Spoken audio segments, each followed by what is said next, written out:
ನಮಸ್ಕಾರ ಸ್ನೇಹಿತರೆ, 2015 ಮಾಡಲು ಲೈಲ್ಯಾಂಡು ನಾಮಕ್ಕಲ್ ಬಾಡಿ ಕ್ಯಾಬಿನು ಮಂಗಳೂರಲ್ಲಿ ಇರ್ತದೆ ಲೊಕೇಶನು. ಯಾರಿಗಾದರೂ ಬೇಕಾದರೆ ಇಲ್ಲಿ ಕೊಟ್ಟಿರೋ ನಂಬರಿಗೆ ಕಾಂಟ್ಯಾಕ್ಟ್ ಮಾಡಿ. ಟೈರ್ ಲೆವೆಲ್ ಈ ಕಂಡೀಷನ್ ಇರ್ತದೆ, ಇಲ್ಲಿ ಫೋಟೋದಲ್ಲಿ ಕಾಣ್ತಾ ಇರುವಂಥ ಕಂಡೀಷನಲ್ಲಿ ಇರ್ತದೆ. ಡಾಕ್ಯುಮೆಂಟ್ ಅಪ್ ಟು ಡೇಟ್ ಮಾಡಿ NOC ಕಂಡೀಷನ್ ಅಥವಾ CC ಕಂಡೀಷನ್ ಕೊಡ್ತಾರೆ. ಲೋನ್ ಆಪ್ಷನ್ ಅವೈಲೇಬಲ್ ಇರ್ತದೆ. ಯಾವುದೇ ಫೈನಾನ್ಸಿಂದ ಲೋನ್ ಮಾಡಿ ಕೂಡ ಗಾಡಿನ ಖರೀದಿ ಮಾಡ್ಬೋದು. ಸೊ ನಿಮ್ಮ ಬೆಲೆಯಲ್ಲಿ ಕೂಡ ನೆಗೋಷಿಯೇಷನ್ ಇರ್ತದೆ, ಸ್ವಲ್ಪ ಸ್ಲೈಟ್ಲಿ ನೆಗೋಷಿಯೇಷನ್ ಇರ್ತದೆ. ಫೈನಾನ್ಸ್ ಮಾಡಿ ಆಪ್ಷನ್ ಇದೆ, ಲೋನ್ ಮಾಡಿ ಗಾಡಿನ ತೊಗೋಬೋದು.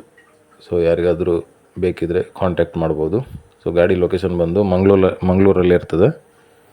ಬಾಡಿ ಕ್ಯಾಬಿನ್ ರೀಕಂಡೀಷನ್ ಮಾಡಿರುವಂಥದ್ದು. ಟೈರ್ನಲ್ಲಿ ಸ್ವಲ್ಪ ನೀವು ಅಡ್ಜಸ್ಟ್ ಮಾಡಿಕೊಂಡ್ರೆ ಗಾಡಿ ಒಳ್ಳೆ ರನ್ನಿಂಗ್ ಕಂಡೀಷನ್ ಕೂಡ ಇರ್ತದೆ. ಸೊ ಗಾಡಿನ ಟ್ರಯಲ್ ನೋಡಿ ನೀವು ಮುಂದುವರಿಬೋದು. ಇಲ್ಲಿ ಕೊಟ್ಟಿರೋ ನಂಬರಿಗೆ ಕಾಂಟ್ಯಾಕ್ಟ್ ಮಾಡಿ. ಬಾಯ್.